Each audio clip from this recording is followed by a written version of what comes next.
नमस्कार दोस्तों, स्वागत करती हूँ एक बार फिर से आपका अपने चैनल भाग्य से ज्ञान में। दोस्तों, आज मैं आप सभी के लिए वट सावित्री पूजा की कुछ महत्वपूर्ण जानकारियाँ लेकर आई हूँ। जैसे कि माहवारी में पूजा कैसे करें, यानी कि पीरियड में पूजा कैसे करें, और प्रेग्नेंट लेडी पूजा किस तरीके से करें, और जिनका व्रत छूट गया है वो व्रत कैसे करें, और जो लेडीजें जो स्त्रियाँ पहली बार व्रत कर रही हैं उन्हें करना चाहिए या नहीं करना चाहिए, ऐसे कुछ महत्वपूर्ण जानकारियाँ आपको इस वीडियो के अंदर मिलेंगी। चलिए वीडियो को लेट नहीं करते हुए यहीं पे स्टार्ट करते हैं। इससे पहले कि आपने हमारे चैनल को अभी तक सब्सक्राइब नहीं किया हो तो तुरंत कर लीजिएगा और बेल आइकन को भी प्रेस कर दीजिएगा, ताकि जब भी मैं कोई वीडियो आपके लिए अपलोड करूं तो आप तक पहुंच सके। और कमेंट सेक्शन में जय माता लक्ष्मी जरूर लिखिएगा। चलिए वीडियो को करते हैं स्टार्ट। दोस्तों, नंबर 1, जैसे कुछ विवाहित नए जोड़े हैं जिनकी नई नई शादी हुई है और वो पहली बार इस व्रत को रखना चाहते हैं, लेकिन उनके मन में सवाल उठता है कहीं इस बार मलमास तो नहीं है, ताकि हम व्रत रखें तो वो पूर्ण तरीके से सुरक्षित हो। तो आपकी जानकारी के लिए बता दें, इस बार वट सावित्री का व्रत रखना पहली बार बहुत ही शुभ माना जा रहा है। इस बार पहली बार जो भी कोई व्रत रख रहा है उसके लिए बहुत ही लाभकारी रहेगा और बहुत ही शुभ रहेगा। इसलिए आप बिना चिंता किए हुए इस व्रत को अगर पहली बार रख रही हैं तो आप पूरी तरीके से शुरू कर सकती हैं और पूरे विधि विधान के साथ इस व्रत को करें। दोस्तों, नंबर 2, जैसे कि कुछ लेडीजों को पूजा पाठ के ही दौरान पीरियड्स आ जाते हैं, यानी कि माहवारी आ जाती है, उस टाइम पे वो पूजा कैसे करें। तो आपकी जानकारी के लिए बता दें, यदि आपको पीरियड्स का 5वां दिन है तो आप वट सावित्री की पूजा कर सकते हैं। वट सावित्री माता हैं, इसलिए आप उनकी पूजा 5वें दिन 2 बार 3 बार बाल धो के आप कर सकते हैं। आपको बालों में गाय का गोबर लगा लेने से पूरी तरीके से शुद्धिकरण हो जाता है, तो आप निश्चिंत होके पीरियड्स में 5वें दिन पूजा कर सकते हैं। यदि 5 दिन से कम है, 2 या 3 दिन है, तो भूल कर भी ना करें, अन्यथा आपको इसका दुष्परिणाम भी मिल सकता है। नंबर 3, जिसका व्रत कभी किसी कारणवश, बीमारीवश या उसके बच्चे के जन्म के समय किसी भी कारणवश यदि व्रत छूट जाता है तो क्या वो व्रत को कर सकता है? जी हाँ, बिल्कुल कर सकते हैं ऐसे व्रत को। अगर आपका व्रत किसी कारणवश आपके बच्चे के जन्म के समय या किसी भी कारणवश आपका व्रत छूट गया है तो आप व्रत को पुनः उठा सकते हैं, लेकिन आपको पूरे विधि विधान के साथ, जैसे कि आप पहले करते थे उसी विधि विधान के साथ आपको इस व्रत को नियम पूर्वक करना चाहिए और भगवान से क्षमा मांग लेनी चाहिए। जो आपका व्रत छूट गया था उसके लिए आपको क्षमा मांग लेनी चाहिए। जितने साल आपने जो व्रत छोड़ा है, यानी कि 2 साल 3 साल का गैप हो गया है, उतनी बार की आपको फेरी ज़्यादा दे देनी है। यानी कि आपका जैसे 2 साल का व्रत छूट गया है तो 2 साल की जो 101 वाली फेरी है वो आप डबल लगा सकती हैं। ऐसा करने से आपका व्रत छूटा भी नहीं माना जाएगा और आपकी पूजा भी पूर्ण रूप से संपन्न हो जाएगी और आपकी दुविधाएं भी समाप्त हो जाएंगी। तो आप पूर्ण रूप से निश्चिंत होकर व्रत को पुनः शुरू कर सकती हैं। नंबर 4, कुछ स्त्रियों के मन में, महिलाओं के मन में एक बात बहुत ज़्यादा खटक रही होती है इस टाइम पे जब वो प्रेग्नेंट होती हैं कि हम कैसे वट सावित्री की पूजा करें। तो आप बिल्कुल निश्चिंत होकर वट सावित्री की पूजा कर सकती हैं, लेकिन उसमें एक उपाय आपको ज़रूर कर लेना चाहिए। जैसे कि आप बिल्कुल विधि विधान के साथ, आपको पूरे श्रृंगार के साथ, पूरे सामान के साथ आपको पूजा करनी है, लेकिन सिर्फ एक कार्य आपको इसमें नहीं करना है, जो कि बहुत ही ध्यान से आप सुनिएगा। सुबह उठकर स्नान आदि करके पूजा पाठ की थाली ले करके आपको वट वृक्ष के नीचे जाना है, 1 लोटा जल लेके वट वृक्ष को सींचना है। सिर्फ आपको श्रृंगार का सामान चढ़ा के, फल आदि चढ़ा के, मिठाइयाँ आदि चढ़ा करके पूजन कर लेना है। आपको फेरी नहीं लगानी है, क्योंकि फेरी जब आप प्रेग्नेंट होते हैं उस टाइम पे फेरी नहीं दी जाती है, इसलिए आप बिना फेरी दिए हुए ही पूजन को संपन्न कर सकती हैं। और जब आपका बेबी हो जाए, यानी आपकी प्रेगनेंसी खत्म हो जाए, समाप्त हो जाए, उसके बाद जब आपका जो पूजन पड़ेगा, नेक्स्ट पूजन,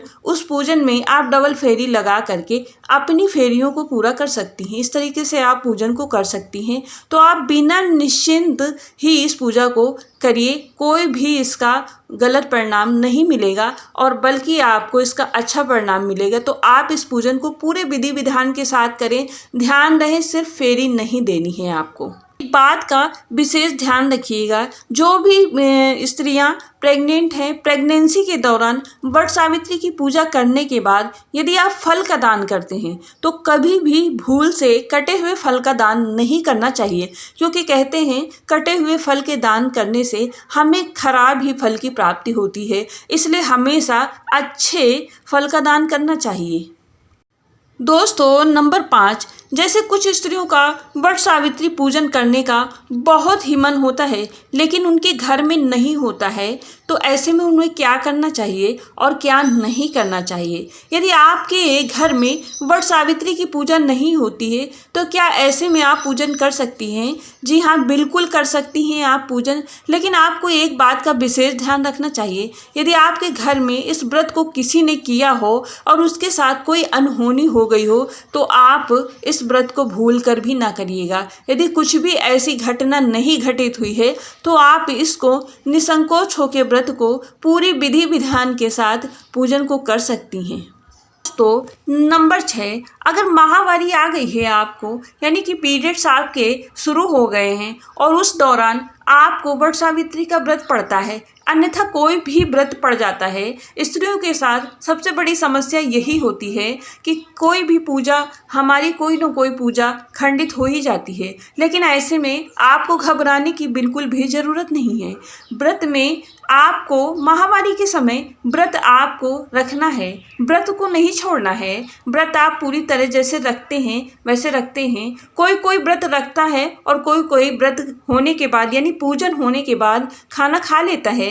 जैसा आपके घर में होता हो वैसा ही करना चाहिए। तो देखिए, ऐसे में क्या करना चाहिए, यदि आपको माहवारी हो गई है तो मोहल्ले में या घर में किसी को आसपास देख करके अपनी पूजन की थाली, श्रृंगार की थाली, फल की थाली सजा करके उसको दे देनी चाहिए और वट सावित्री पे चढ़वा देना चाहिए। ऐसा करने से आपको पूरे फल की प्राप्ति होती है, यानी कि पूजन का जो फल होता है आपको प्राप्त हो जाता है। यदि आप फेरी नहीं दे सकती हैं तो आप फेरी का धागा चढ़वा दीजिए। ऐसा करने से आपको पूरे फल की प्राप्ति हो जाती है। दोस्तों, नंबर 6, कुछ लोगों के मन में सवाल उठते हैं कि हमारे पति तो विदेश में रहते हैं, तो ऐसे में पति पूजन वट सावित्री के दिन हम कैसे करें और कैसे ना करें। तो मैं आपका आज ये भी डाउट क्लियर कर देती हूँ। ऐसे में आपको क्या करना चाहिए, ऐसे में आपको एक पंखा ले लेना चाहिए और जो प्रसाद है वो प्रसाद सूखा यानी कि ड्राई फ्रूट्स रख लेना चाहिए, जो कि आपका 1 साल तक खराब नहीं जाएगा, और पंखे को सुरक्षित रख लेना चाहिए। बात करते हैं अब पंखे की। यदि पंखा ना मिले तो आप पूजन कैसे करेंगे।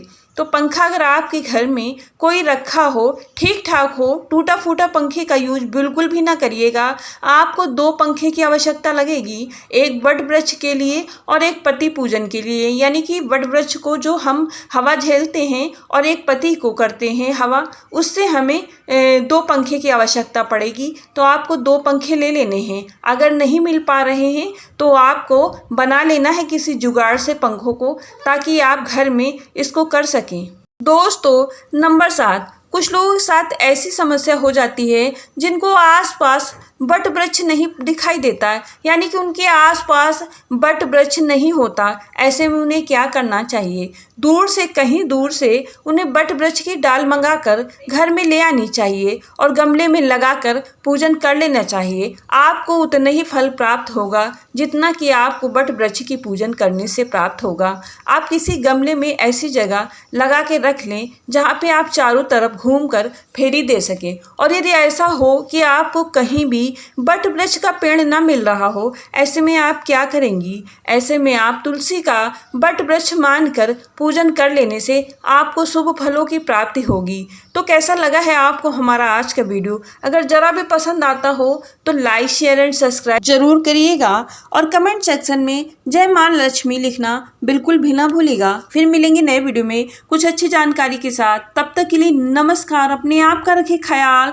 और अपने आप से करें ढेर सारा प्यार।